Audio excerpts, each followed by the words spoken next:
Ericsson misses Q1 sales and operating profit coming in below expectations, but the mobile network equipment maker says recent contract wins will help lift sales in the second half of the year. The group's chief executive, Hans Vestberg, joins me now from Stockholm. Hans, thank you so much for joining us. Your shares tumbling today. How sure are you that the latter part of this year is going to get better? I think if you look into our sales right now, we have the same trend as we had in the third quarter and the fourth quarter, meaning we had less of these coverage projects that was especially rolled out in North America as well as Japan. What we now are saying is that with the current visibility and the contract that has been awarded, we believe that we will have an impact on sales in the second half, which will gradually come in the second half of this year. So we have a good visibility to our customers, the activities and the contracts we have gotten. But at the same time, unrest in the Middle East and also in Africa are affecting your sales. There's also Ukraine and Russia. What do you make of the saber rattling over Russia and Ukraine so far? If we look into Russia and Ukraine in the first quarter, we had no impact on our business in Russia and Ukraine. Of course, we have some 1,000 employees in Russia and some 200 employees in Ukraine. There have been days in Ukraine when our employees have been working from home. But from the business point of view, we have not seen any impacts at the moment. And we are in 180 countries. We're working with this type of markets to understand what's happening, stay close to our customers, stay close to our local organization that knows what's happening in the market. Sure. Now, no impact so far, but you had almost 6 billion crowns in sales in Russia and Ukraine last year. You're also a supplier to VimpelCom and MTS. I know it's really hard to estimate, Hans, but what kind of impact will you expect should the situation there worsen? That's a theoretical discussion, what will happen or not happen. I think we are in Russia for a moment. Of course, it's a demand on 4G, which we're rolling out at the moment.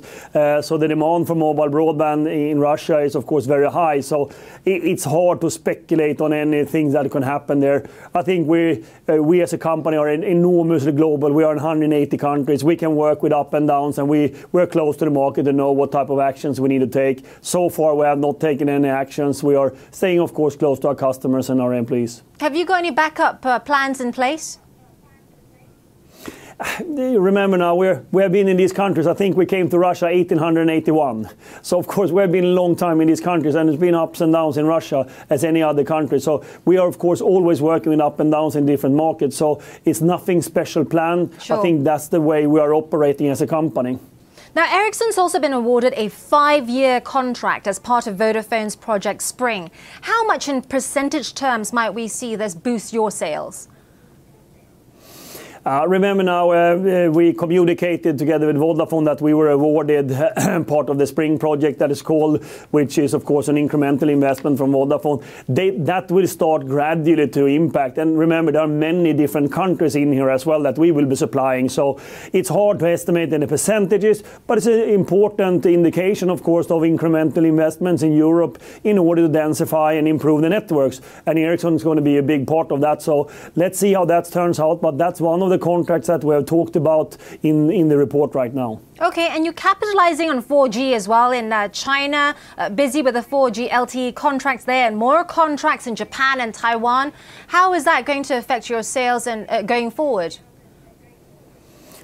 As said, with the current visibility, we believe the second half will have a gradual impact on sales. And of course, that's based on the business activity we have. But remember also, we have been in a phase where we had a lot of coverage and growth. And 2013, Ericsson grew 5% and we improved our profitability. Right now in the first quarter, we have the same tendency as we had in the second half of 2013 with lower sales but better profitability. And that's how it goes up and down a little bit when it comes to our infrastructure business. It's capacity and coverage projects that's going in different phases. And right now it's more capacity than coverage. Okay. And sales at your networks unit fell 10% adjusted for currency swings. Back in October, Ericsson said it was hit by currency headwinds. What are you doing to mitigate this? Now we had less of the currency headwind in the first quarter here. We had some 2% of our growth was impacted.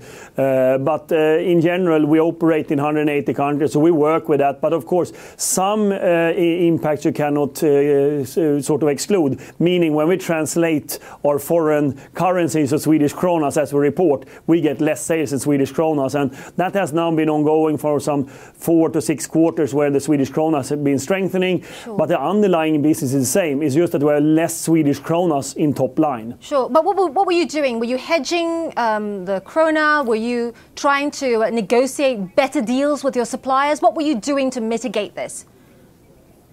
We work with natural hedging. Of course, we are operating in many currencies. We have one significant exposure, and that's between the US dollars and Swedish kronas, where we have much more revenues in dollars and more cost in Swedish kronas. And what we're working with here is, of course, to see that we're hedging on a short-term basis to see that the larger swings are not happening.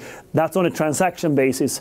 On translating all this to Swedish kronas, there you don't hedge. That's basically just a mathematical exercise, and that's why we get out less Swedish kronas on top line. Sure. Thank you very much, Hans Vestberg there, the Chief Executive of Ericsson. I'm Angeline Ong.